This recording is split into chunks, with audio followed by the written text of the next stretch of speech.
Bien, profesor. Ok, no se preocupen. A ver. No hay internet por la zona, a veces pasa, no se preocupen. Bien, jóvenes, continuamos con esta segunda parte. A ver. Vamos a ver primero, a ver. ¿Ya hay alumnos que pueden presentar sus instrumentos o todavía no hay?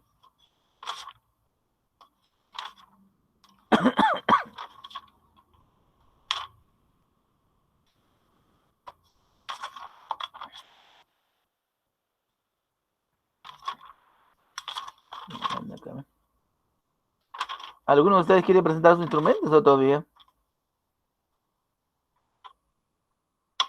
¿Alguno ya tiene instrumentos elaborados?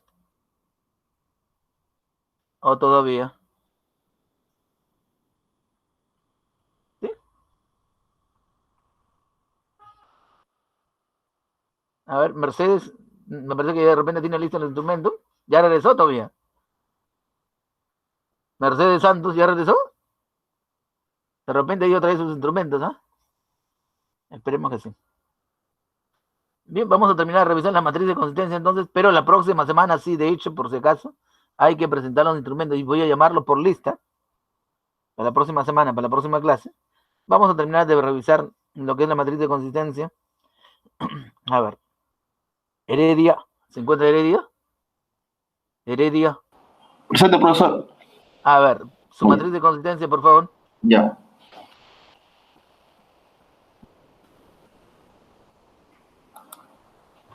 A ver, voy a cerrar acá.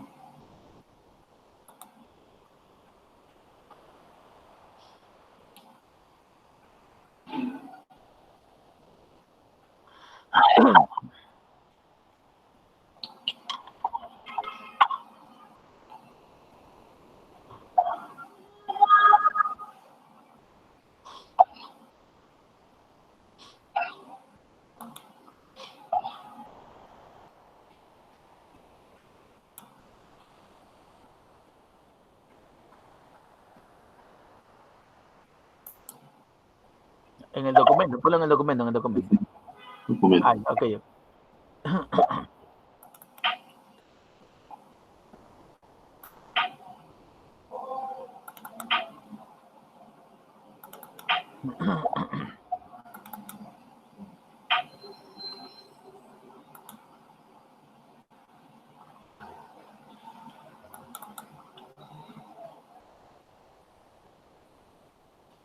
¿Salió? Sí, ahí se ve, ahí se ve. Oh, ok. Ya. Buenas tardes. Buenas tardes, profesor. Buenas tardes, compañeros.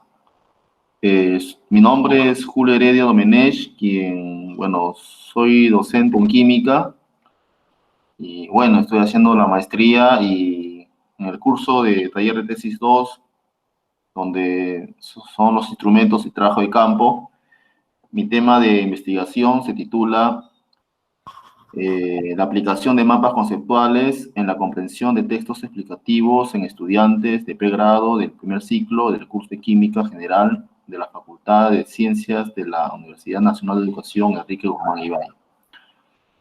De este tema, que es mi proyecto de tesis, la variable independiente es mapas conceptuales y la variable dependiente es comprensión de textos explicativos.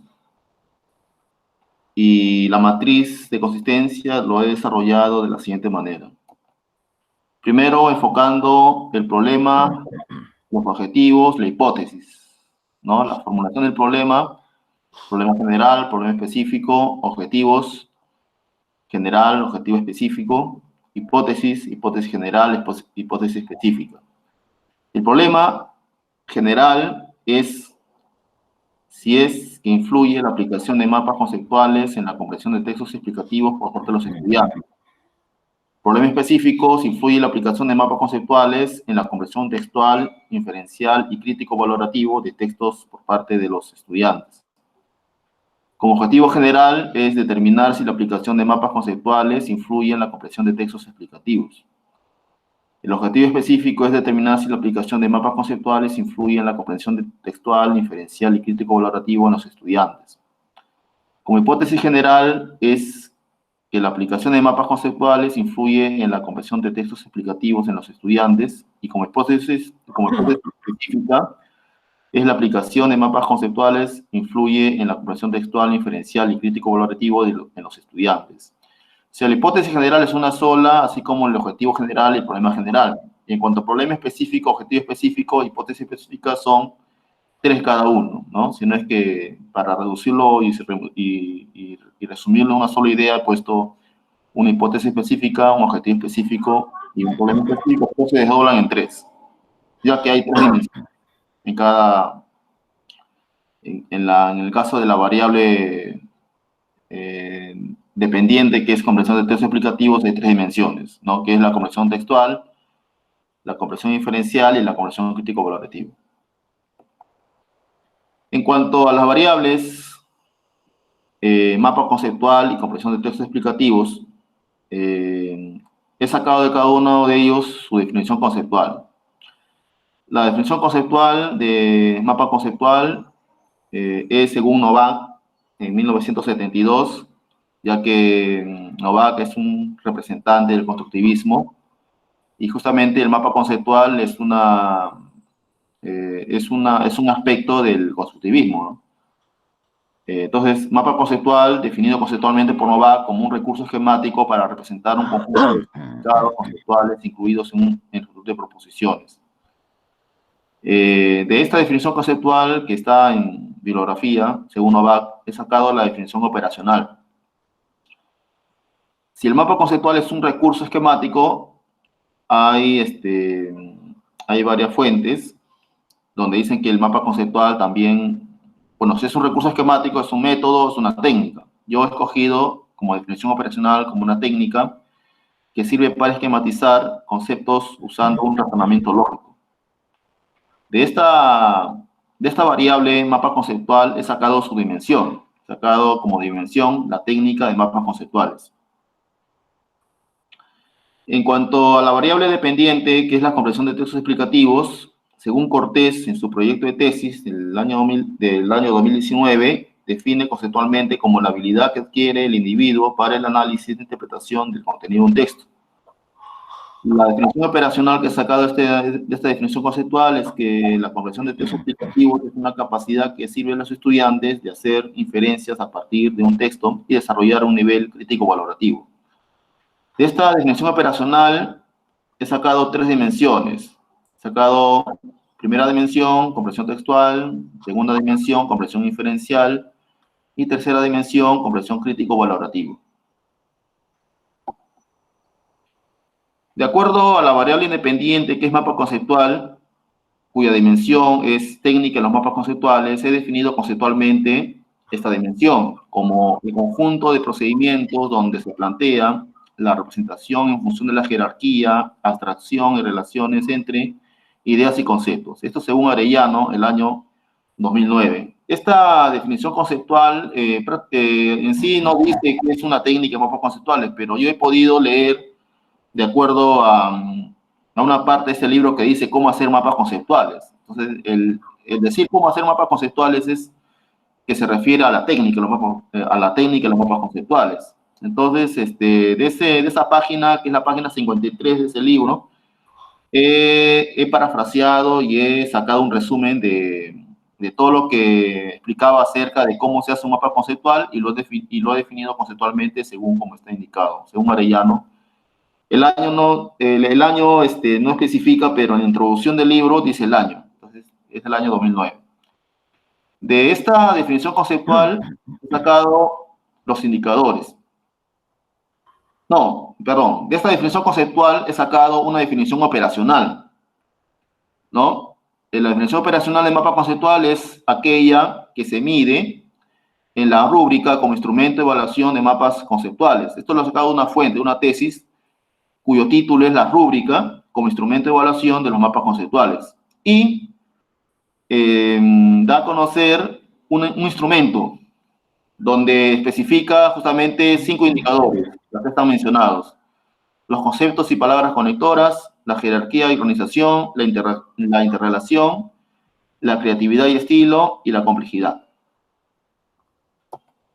De acuerdo a la otra variable, que es la variable dependiente, que viene a ser la comprensión de textos explicativos, cada dimensión es sacado una definición conceptual. La definición conceptual de comprensión textual, que es una dimensión, es que la comprensión textual es la explicación y descripción de los contenidos generalmente nuevos que se fundamentan en evidencia empírica. Esto es según una tesis de quinto del año 2015. De ahí he sacado, de acuerdo al instrumento que voy a hacer, que va a ser en base a la prueba de PISA, he sacado en función a preguntas de química, porque los mapas conceptuales que se va a aplicar en el estudio es en el curso de química general. He sacado en base a preguntas PISA de pruebas de química, ¿no? Tomados por el Ministerio de Educación. Y en cuanto a eso, he adaptado los indicadores de comprensión textual al aprendizaje de la química. En este caso, he considerado en la comprensión textual como indicador identificación de sustancias químicas y sus propiedades, precisión de cambios de la materia relevantes, descarte de causas explícitas de un cambio. En forma general, la comprensión textual involucra los siguientes indicadores: identificación, precisión y descarte. En este caso lo he adaptado a la prueba PISA que voy a hacer como instrumento. En cuanto a la comprensión inferencial, definición conceptual es que esta comprensión inferencial es un proceso cognitivo donde el lector adquiere información nueva basándose en un texto. Como indicadores, en forma general, sería la inferencia del objetivo, sería la inferencia causa-efecto, uso de interpretaciones simbólicas y formulación de conclusiones. Esto lo voy a adaptar al instrumento que es en base a la prueba PISA que voy a elaborar. En cuanto a la tercera dimensión, que es la comprensión crítico-valorativo, la definición conceptual lo defino como aquella donde el lector emite un juicio y distingue lo real de lo imaginario. Los indicadores considerados vienen a ser la argumentación, la valoración y la opinión. En este caso, yo lo he adaptado al aprendizaje del curso de química. Como indicador he tomado en cuenta argumentación de valoraciones críticas sobre los procesos químicos, valoración sobre la aplicación de las sustancias en un proceso químico y la opinión sobre el proceso químico narrado y su interés. En cuanto a la porcentualización de la variable, en cuanto al mapa conceptual, tomando en cuenta la dimensión de la técnica de los mapas conceptuales y tomando en cuenta los 5 indicadores, por cada indicador es un criterio. Y he considerado, si son 5 indicadores, al 100%, cada indicador 20%. La evaluación de la técnica en sí es abierto y es cualitativo. El profesor va a evaluar como una evaluación de proceso, ¿no? Viendo cómo es el proceso del estudiante cuando elabora mapas conceptuales. Entonces, se tienen en cuenta esos indicadores. En sí, no como ítem, sino como criterio, ¿no? Así lo estoy más o menos planificando. En cuanto a la otra variable, la variable dependiente, que es la comprensión de textos explicativos, por cada indicador he considerado 10%, ya que son en total 10 indicadores. 3 indicadores de comprensión textual, 4 indicadores de comprensión inferencial y 3 indicadores de comprensión crítico-valorativo. Entonces, en total son 10 indicadores. Estoy planificando que por cada indicador va a haber un ítem, o mejor dicho, un ítem, pero van a ser 4 temas. En total son 4 ítems. Voy a tomar 2 pruebas, ¿no? En cada prueba voy a tomar 2 temas, y entonces en total por cada tema va a haber un ítem por cada indicador. Entonces en total son 4 ítems. Y bueno, por cada indicador, de acuerdo a la dimensión de comprensión textual, tenemos que el primer indicador tiene un porcentaje de 30%, el segundo 30% y 40% para el tercer indicador, ya que involucra mayor proceso ahí para descartar las causas explícitas de un cambio, ¿no? Para cada indicador en la conversión inferencial, que es la segunda dimensión, se tiene 25% cada uno, en este caso, para que sea 100%, ¿no? Por la dimensión. Y en la conversión crítico valorativo, se está considerando 30% el primer indicador, 30% el segundo indicador y 40% el tercer indicador, porque ya la opinión involucra un aspecto más, más un poquito, más avanzado, se puede decir, de todo un razonamiento que he hecho del tema, ¿no? O de los temas.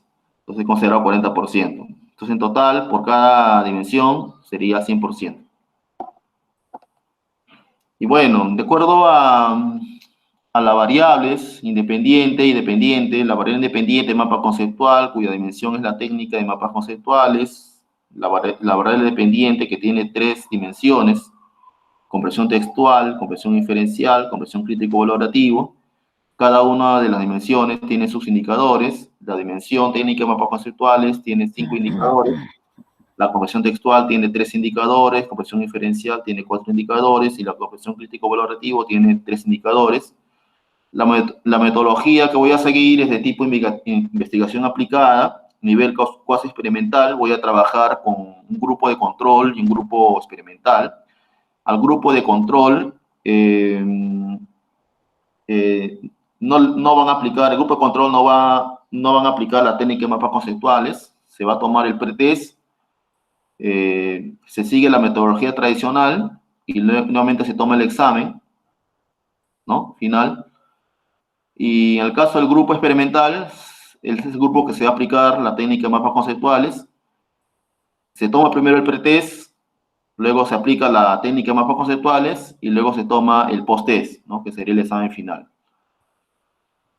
El diseño es experimental. La población son los estudiantes de la Universidad Nacional de Educación Enrique Humán y Valle, pero en este caso como muestra voy a tomar los estudiantes de pregrado del primer ciclo de la Facultad de Ciencias.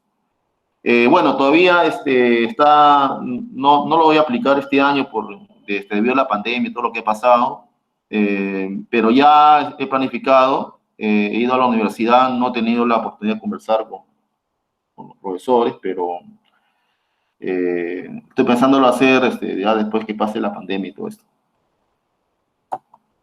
Acá está la referencia bibliográfica, me he basado en 8 fuentes por el momento. Y bueno, sería todo. Ok. ¿Has revisado el trabajo de Raúl Cortés entonces? Sí, me lo pasaron el año pasado cuando llevé tesis 1, el profesor me dio una información ahí. Cortés Berrocales, ¿no? Cortés R, dice. Ah, claro, Cortés Ríos Dios creo que es. Algo. Porque yo me refería al profesor de la Cantuta, de repente no sé, que es de técnica, Raúl Cortés Berrocal. Sí, porque dice Cortés R, de acá que San Marcos. No, de San Marcos no, él es de la Cantuta. Ha sido decano de la facultad, pero bueno, correcto. Ahora, el detalle, sino que ponen el título, a ver en el título, vayamos al título. Tengo algunas inquietudes. Al título, a ver al título. Ya, aquí está. Y un poco conversar, sino que dense cuenta que la dinámica de los trabajos experimentales es diferente a la dinámica de los trabajos no experimentales, ¿cierto?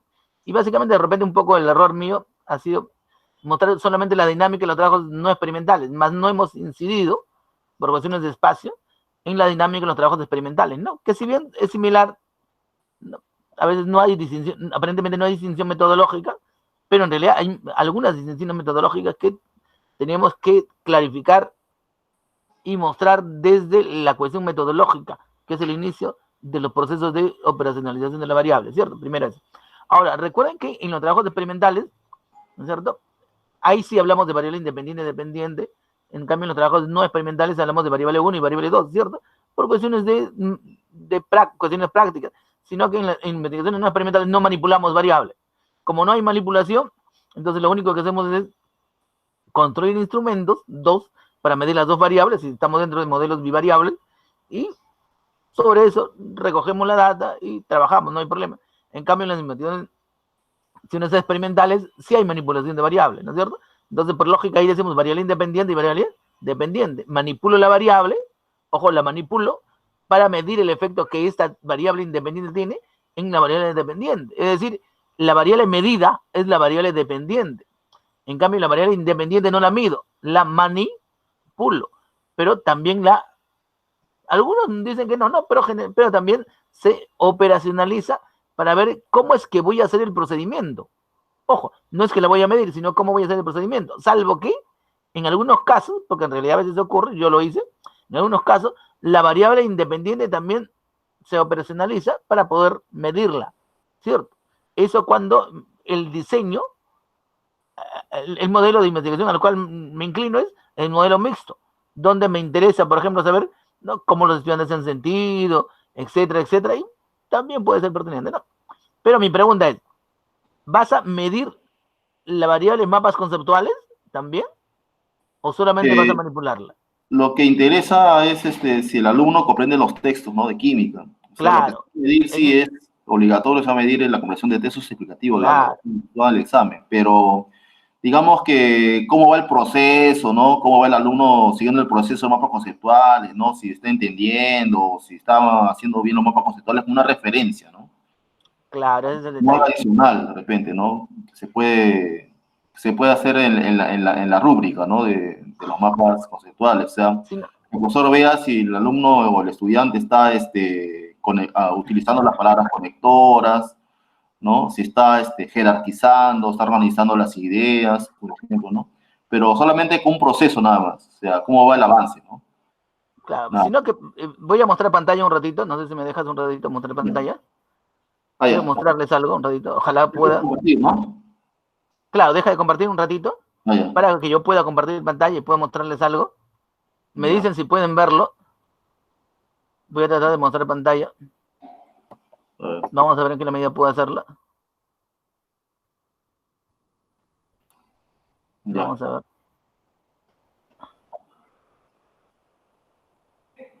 Ya. No sé si pueden ver el material. ¿Pueden ver? Sí se ve, profesor. Ah, ya, excelente. Si es así, excelente. Vamos a trabajar mejor. Entonces, miren, esta es parte de mi librito, del librito que hemos trabajado. Miren, quiero mostrarles este ejemplito para que vean un poco la dinámica, ¿cierto? Esta es una investigación experimental, por ejemplo, dice, no, aplicación del método indagatorio en el desarrollo del juicio crítico, ¿cierto? Entonces, por lógica, ahí vemos que es un trabajo de naturaleza experimental, ¿cierto? ¿No? Porque se va a manipular una variable, que es el método indagatorio, para medir el nivel de efecto que tiene en el juicio crítico. No, ahí está el problema. ¿Cuál es el nivel de influencia de la aplicación del método indagatorio en el desarrollo del juicio crítico? Y miren que acá está operacionalizado la variable, donde de manera directa está la variable y sus dimensiones. Miren que en la variable juicio crítico, ahí están las dimensiones del juicio crítico, que es habilidades interpretativas, analítica, evaluativa y diferencial, y en el método indagatorio, que es la variable independiente, miren cómo se ha dimensionado, ¿cierto? Ahí está más que la variable como variable, está la variable como producto, como proceso, perdón, ¿no? O sea, ¿cómo se va a manipular la variable? En este caso, la primera parte, se supone que la primera dimensión tiene que ver con la planificación y preparación del proceso de desarrollo del trabajo, de aplicación en las clases efectivas.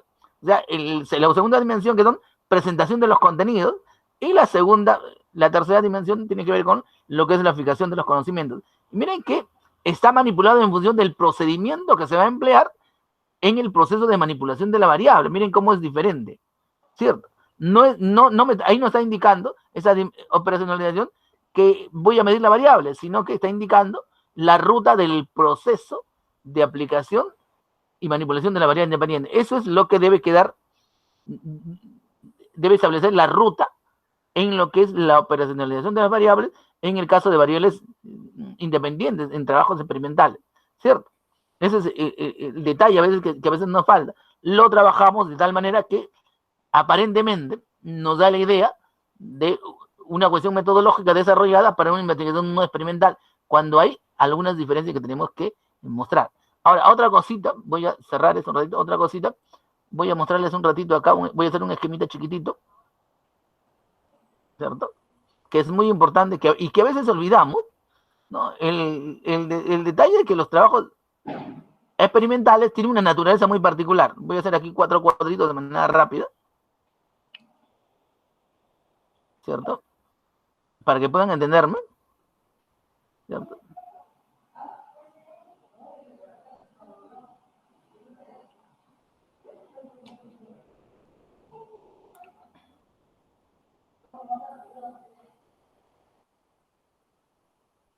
Profesor, no puedo visualizar lo que usted está presentando. ¿Cómo debo hacer? A ver, ¿están viendo la pantalla acá? ¿Están viendo toda la pantalla? Jóvenes. Sí, profesor. Sí, pero Sí, Ahí he puesto 4 cuadritos ahí. Sí. 4 cuadritos he puesto ahí, simplemente. No. Voy a hacer otros cuadritos ahí de manera rápida. Simplemente como cuestión de ejemplo. ¿Cierto? De manera rápida voy a tratar de hacerlo. Para que podamos hacer una diferencia simplemente. No, simplemente me interesa diferenciar algo. ¿Cierto?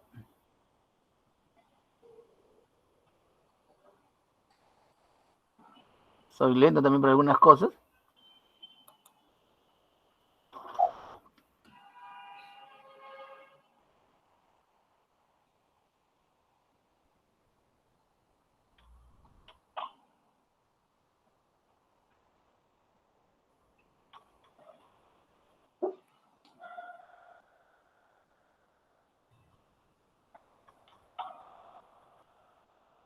Vamos a tener un negrito.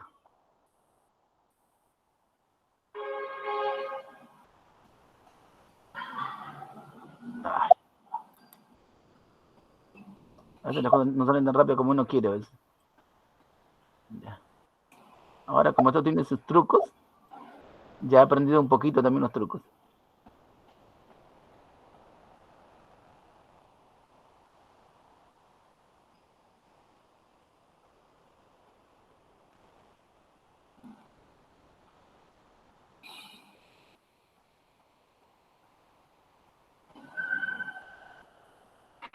Ya, ahí está, miren, ¿no? Este es el diseño de un trabajo, de un diseño experimental prácticamente, ¿cierto? Mírenlo. Se supone que es un diseño experimental. Tenemos dos grupos de trabajo, ¿cierto? Un grupo control y un grupo experimental, ¿cierto?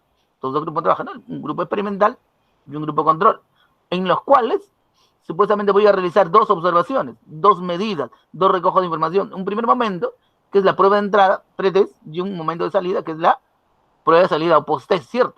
Tanto a nivel del grupo experimental como a nivel del grupo control. Primera cuestión, ¿cierto?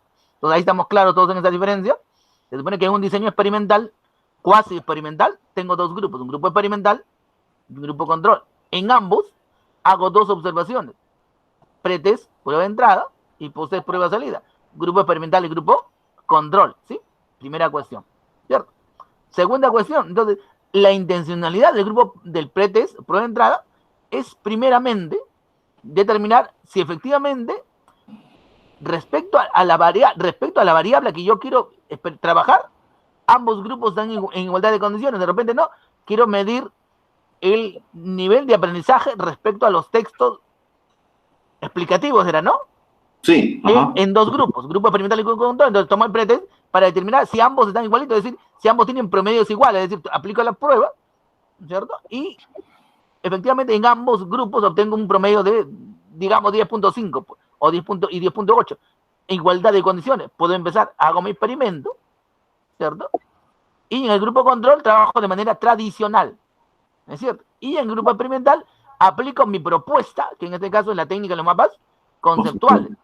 Y finalmente, después de un lapso de tiempo, aplico el post-test, que es la prueba de salida, ¿cierto? Esa es la lógica del trabajo, ¿cierto? En términos generales. Ahora, pero miren cómo analizo los resultados. Entonces, miren que yo al comienzo, cuando analizo mis resultados, a nivel descriptivo, ojo, a nivel descriptivo, debo establecer una comparación entre los resultados del grupo experimental y grupo control respecto al pretest, por si acaso, ¿cierto? Primero tengo que hacer eso, a nivel descriptivo, para poder demostrar de manera metodológica que efectivamente antes de empezar mi experiencia, ambos grupos estaban en igualdad de condiciones. Después, otra comparación, ¿no es cierto? Descriptivamente, a nivel de los resultados del post-test, tanto a nivel del grupo experimental y del grupo control, para poder determinar que efectivamente después de la aplicación de los instrumentos, ¿no es cierto? Habían diferencias en ambos grupos, diferencias que estaban a favor del grupo experimental, ¿cierto? Entonces, eso lo hago a nivel descriptivo. Cuando elaboro mis hipótesis, problemas y objetivos específicos, miren las posibilidades que yo tengo, ¿cierto? Voy a señalarlo acá, ¿no? Lo bueno es que esto de acá es muy interesante.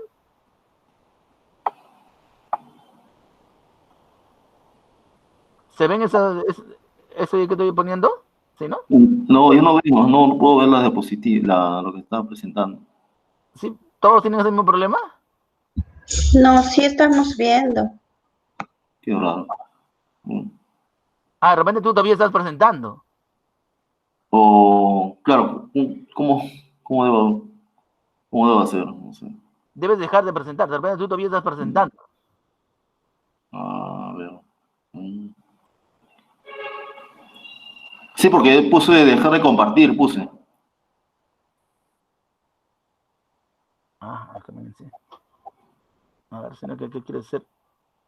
O insertar otra flechita.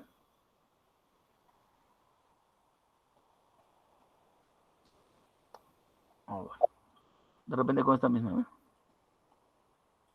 Sino que quiero que vean esta parte a nivel estadístico para que le tengan mayor entendimiento. A ver, acá voy a sufrir para hacer esto. Más rápido poniendo acá una rayita, creo.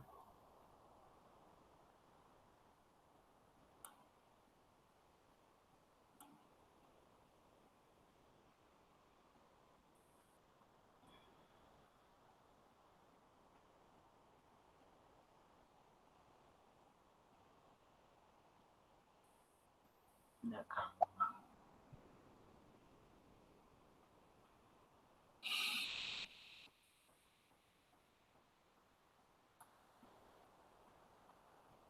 Ya ahí está. Miren que cuando hago el análisis estadístico, miren que yo puedo hacer ese tipo de comparaciones para hacerlos específicos, ¿no es cierto? Puedo comparar, no, porque de hecho tengo que hacerlo, puedo comparar los resultados del post-test y el pretest a nivel del grupo experimental, o puedo comparar los resultados del pretest, perdón, del grupo de control y el grupo experimental a nivel del protest y post-test, ¿cierto? Entonces, por lógica, cuando yo planteo mi hipótesis general, lo que hago es comparar los resultados del post-test a nivel del grupo experimental y grupo control, ¿cierto? Eso es lo que hago, ¿no es cierto? Porque tengo que demostrar que efectivamente hay diferencias en los resultados del grupo control y grupo experimental al final, y que los resultados están a favor del grupo experimental, ¿no es cierto? De manera estadística. Esa es la prueba de hipótesis general. Y lo que hago es, como vuelvo a decir, es comparar los resultados del post-test, ¿no?, del grupo experimental respecto al grupo control, ¿cierto? Ahora. Profesora, activa tu presentación. ¿No está? ¿No lo ven? No, está chiquitito arriba. Está cerrado, creo que ahí tu presentación. ¿Al mío? ¿Cuál, el mío o cuál? Sí, del profesor. Del profesor.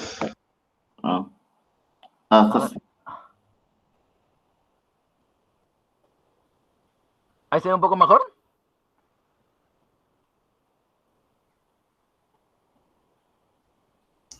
¿Ahí se ve? ¿Ahí se ve? Ahí está.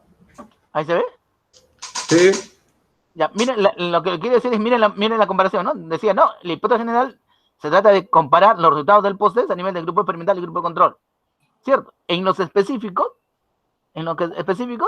también puedo comparar, miren, no, los resultados del pretest experimental y control, o puedo comparar, ¿no es cierto?, grupo control, pretest y post-test, grupo experimental, pretest y post-test.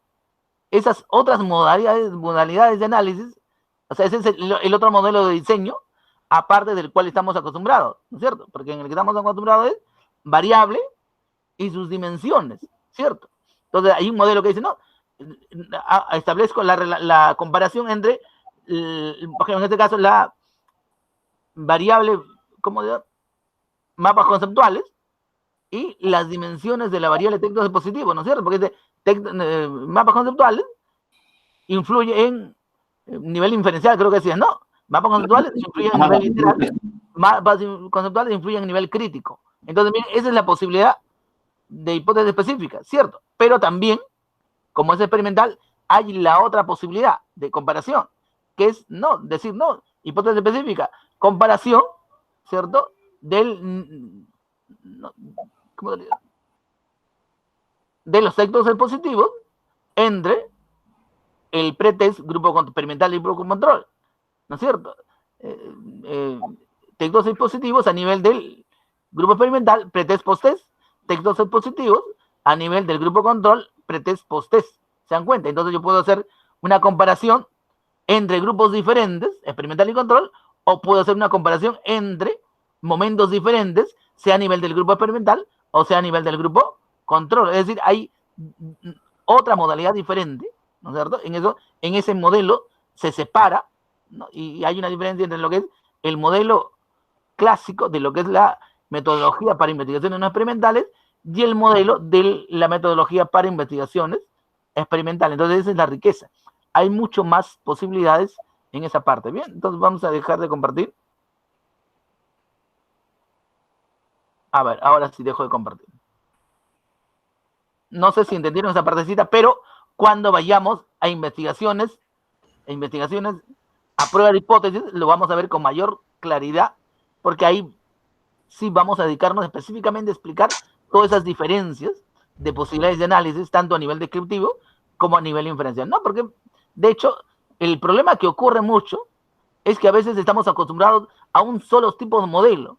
O sea, alguien de alguna manera hizo algún modelo determinado, por ejemplo, en investigaciones, en descripciones, en la parte descriptiva de las investigaciones no experimentales, y todos prácticamente trabajan en ese mismo modelo, cuando en realidad hay diferentes formas de análisis que vamos a tratar, como les digo, de verla en la medida que sea posible cuando hagamos el trabajo de campo, ¿no? Cuando les expliquen en todo caso las diferencias en el trabajo de campo para que podamos mirarlas y por lo menos tenerla claro y optar por alguna de esas formas de análisis estadístico que queramos realizar. Bien, ¿alguna inquietud? Disculpe. Sí, profesor, respecto a la variable independiente que no se, bueno, no se manipula, ¿no? Sí, sí. Que es la aplicación de mapas conceptuales. Claro. Yo estaba pensando hacer un instrumento, de acuerdo a una tesis que hay, que se titula La rúbrica como instrumento de evaluación de mapas conceptuales. Ya. Pero, claro, no es como algo, es para una evaluación de proceso. ¿Estaría bien? Claro, está bien. Los indicadores, todo para ver el avance de los estudiantes, cómo van haciendo sus mapas conceptuales, ¿no? Claro, está bien, está bien. Por ejemplo, como te digo, yo en la investigación que hice para mi tesis doctoral, yo empleé, ¿cuántos instrumentos? Empleé como 10 instrumentos, creo.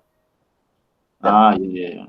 Claro. No, claro, porque hice un trabajo experimental y con un análisis cualitativo. El problema que hubo es que cuando mi jurado no entendía lo que había hecho, ¿cierto? No entendía, en ese tiempo que yo hice, no entendía el análisis estadístico, ¿no es cierto? Sobre todo a nivel cualitativo. Entonces, lo que me hicieron es cambiar todo el modelo cualitativo a un modelo cuantitativo. A pesar de que estaba en desacuerdo, lo tuve que hacer porque ellos me iban a evaluar, pues, ¿no? Y, sin embargo, después de varios años, ¿no? Me acuerdo que me pidieron que diera una explicación a nivel cualitativo, pero ya, ¿no? Como complemento en una conferencia, algo así, ¿no? Pero no, ya no tenía razón de hacer, pues yo ya era doctor, ¿para qué? Pues no tenía razón de hacer, ¿no? Pero eso no significa que se puede hacer.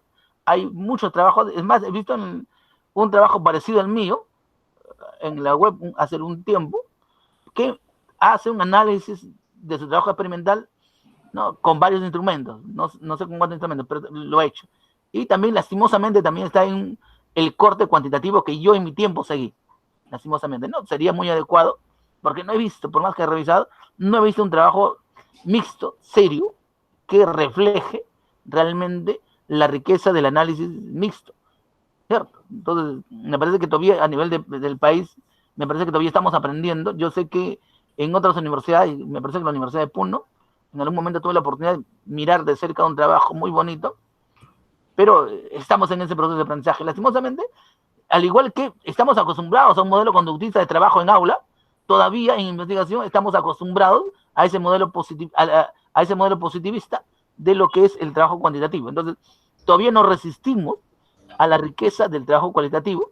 Yo imagino que en los próximos años habrá más información, más trabajo, y en la medida que ahora, imagino que en la medida que el doctorado se ha ampliado, va a haber más posibilidades de hacer un trabajo cualitativo, incluso hacer trabajos mixtos y poder mejorar la producción intelectual que tenemos a nivel investigativo, ¿sí?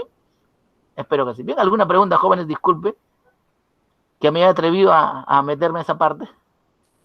¿Bien? Sí, profesor, quería preguntarles, si usted dijo que en los trabajos experimentales la variable independiente se manipula, Claro. no se mide. Entonces, si se manipula, no es necesario aplicar un instrumento. No. ¿Y eso el jurado no te lo va a objetar? No, porque es así, pues. Es así. Se supone que los trabajos experimentales solamente se mide la variable dependiente, ¿cierto? Cuando hacemos un trabajo puramente experimental, claro. Pero a veces nos inclinamos para hacer un trabajo mixto, ¿cierto? Eso enriquece el trabajo, no hay ningún problema. Lo Así que pasa, o sea, lo pregunto porque el ciclo pasado, cuando yo estaba haciendo mi investigación, el profesor que daba el curso me dijo que sí tenía que hacer dos instrumentos, uno para mi variable independiente y otro para mi variable dependiente. En realidad, no quiero preguntar el nombre del profesor. Disculpe. No, tampoco se lo voy a dar, profesor. No, sería inadecuado, pero yo imagino que de repente la idea habrá sido, quiero pensar, la idea habrá sido de que el trabajo se incline, ¿no? Se incline un poco hacia lo que es el mixto. Cuando mi trabajo es mixto, entonces también mido la variable independiente, ¿cierto? Para enriquecer la descripción de mi variable. Ojo, no para incidir en los resultados, porque ten en cuenta que el análisis estadístico de la prueba de hipótesis solo y exclusivamente tiene que ver con los resultados de la medición de la variable independiente, no tiene que ver nada con los resultados de la variable independiente, ¿cierto? Pero en el nivel descriptivo, cuando describo mi variable, entonces ahí yo puedo enriquecerlo. ¿Cómo lo enriquezo? A través de aplicaciones, a través de construcción de instrumentos que midan el proceso que se ha desarrollado para la manipulación de la variable y que me permita finalmente enriquecer, ¿no es cierto?, los resultados de mi investigación. Eso sí, porque pudiera ser de que no, los resultados arrojen de que no hay un buen proceso, no ha habido un buen proceso de aprendizaje en los estudiantes. Y yo alguien pudiera pensar de que el profesor es malísimo. Pero si hago un seguimiento a nivel del proceso de manipulación de la variable, pudiera observar otra cosa, ¿no? Porque incluso hemos encontrado investigaciones así. Yo recuerdo mucho, hace algún tiempo, en que estábamos haciendo una investigación en otro contexto y justamente aplicábamos el instrumento, que era un cuestionario, al docente y al alumno, y ambos decían maravillas. El alumno se expresaba maravillosamente del profesor y el profesor se expresaba maravillosamente de los alumnos. Era increíble. O sea, todos felices y contentos, ¿no es cierto? Pensábamos que había un excelente nivel de aprendizaje, pero cuando quisimos hacer la triangulación, ¿no es cierto? Porque en los procesos investigativos ahora se requiere hacer triangulación, entonces encontramos que el nivel de aprendizaje en los estudiantes respecto a la temática que estaban desarrollando era pésimo. Si no había congruencia. ¿Se dan cuenta? ¿Y qué pasa? ¿Qué ocurre acá? Ocurre realmente de que cuando tomas una prueba de conocimiento objetivo, lo que haces es realmente medir, entre comillas, el conocimiento. Pero cuando tú tomas un cuestionario, lo que haces es preguntarle, ¿aprendió? ¿Sabes qué es la célula? ¿Has aprendido a resolver un problema de matemáticas? Entonces eso es lo que estamos haciendo. Y ese es el problema, ¿no? Porque en investigaciones no experimentales los instrumentos son instrumentos de percepción, ¿cierto? De creencias. Yo creo que he aprendido. ¿Sí? Sino que en investigaciones experimentales esos instrumentos deben tener la medida de darnos cuenta cómo el alumno se ha sentido, ¿no es cierto? Se logró ese resultado, pero ¿cuál fue el clima del aula? ¿No es cierto? Hubo un clima afectivo adecuado, se generaron las condiciones para que se haga el aprendizaje, hubo evaluación formativa. Entonces esas condiciones, el conocer las características del contexto de manipulación de la variable nos puede permitir, ¿no?, tener mayor información para poder establecer de manera adecuada y comparar finalmente los resultados que tenga con otras investigaciones realizadas al respecto. Porque recuerden que yo tengo mis resultados y en la parte que se llama discusión de resultados las comparto con lo que dice otro autor entre comillas, y en función de esa comparación o compartición es que no saco mis propias conclusiones que van a dar cuenta de los trabajos que he realizado. Entonces, esa es la riqueza. Entonces, sí se puede hacer. Entonces, yo quiero pensar que el trabajo ha ido por ahí. No es, pero si el trabajo es netamente experimental, entonces no necesita instrumento para la variable independiente. No hay lógica, pues. No hay lógica. Bueno, pero aparte de eso, de todas maneras sí tendría que establecer mis dimensiones, indicadores y todo eso. Claro, sí. Sino que el detalle ocurre de que a muchos, no sé por qué, no quiero pensar mal, muchos cuando realizan su investigación, operacionalización de la variable en investigaciones experimentales, la operacionalización de la variable independiente la hacen como si fuera a ser medida. Entonces, si metodológicamente lo estoy haciendo ahí, yo quiero suponer de que lo que están indicando es que van a emplear un instrumento para medir la variable independiente también, que pudiera ser, ¿no? Pudiera ser, pero no es así, ¿no es cierto? Entonces, en todo caso, si lo hicieran así, pudiera aceptarse, vamos a decirlo así, ¿no? Pudiera aceptarse. Pero, en todo caso, la operacionalización de la variable independiente en investigaciones, en investigaciones experimentales debe hacerse en función de, en función de la ruta que voy a seguir para manipular mi variable independiente. Es así como va a ser, ¿cierto? Y si voy a emplear un instrumento adicional, debo indicarlo a través de otra operacionalización, ¿cierto? Es así, adicional. Así es. Sino que a veces, lo que me doy cuenta es que a veces hay muchas personas metidas en el campo de la investigación y de repente quiero pensar de que algunas cosas todavía no están claras y dan la información como les han enseñado. Pero enseñar investigación no solamente implica haber tenido un profesor, sino implica hacer investigación. ¿Cierto? Tener contacto con otras realidades para que tú puedas comparar y puedas mirar las diferentes formas de hacer algo. ¿Cierto? Ese es el problema. Es algo que nos damos cuenta que a veces hay mucha confusión entre los que enseñan investigación, cosa que no debería ocurrir, no sé por qué. ¿Cierto? Entonces, el profesor de investigación es debe ser uno de los profesionales que mayor contacto tenga con el tema que realiza. La investigación no es leer un libro. Yo leyendo un libro no voy a aprender investigación, sino aprender investigación implica hacer investigación. ¿Cierto? Ese es el problema. Y una cosa es, cualquier cosa de enseñar un curso puede ser fácil, ¿no? En la medida que tú estés bien preparado.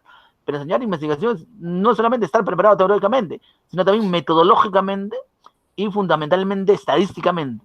O sea, la investigación está casada con la teoría, está casada con la metodología, pero también está casada con la estadística. Tienes a tres aristas, ¿cierto?